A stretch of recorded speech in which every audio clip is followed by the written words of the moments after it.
अगर सब कुछ ही प्रीडिस्टाइंड है तो karma is not equals to action, it is equals to reaction. Newton का थर्ड लॉ हम पढ़ते हैं, every action has a equal and opposite reaction, but our Vedic scripture says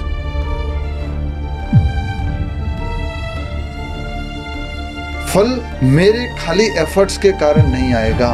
फल के लिए 5 फैक्टर हैं। कर्म, कर्ता, कौन कौन सी इंद्रियां उपयोग की गई है, कितना एफर्ट डाला गया है, और लास्ट वाला है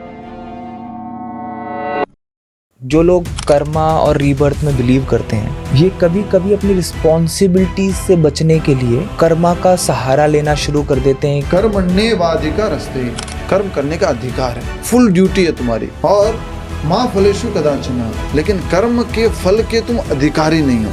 how should people follow the steps of Lord Krishna? हमें सब धर्मों में यही सिखाया गया कि आपको इस शरीर से संबंधित जो कोई प्रॉब्लम है ना, उस प्रॉब्लम के निवारण के लिए मंदिर जाया करो। इसलिए हमारी आरतियों में ये बोला गया, धन संपत्ति घर आवे, कष्ट मिटे तन का, कि भगवान आप धन संपत्ति दो मुझे और मेरे शरीर का कष्ट मिटाओ। God is meant to serve, हमें भगवान की सेवा करनी है, लेकिन अभी हमें इस तरह से बता दिया गया है कि भगवान से सेवा लो, जिससे कि आपके कष्ट कम हो, आपको धन संपत्ति मिले, आप लाइफ में सक्सेसफुल बनो। कर्मा ब्रेक हो सकता है या अवेयरनेस भी किसी पुराने कर्म का ही रिजल्ट है। महाभारत के युद्ध में 64 करोड़ लोग मारे गए थे, 64 करोड़ लोग। कर्म।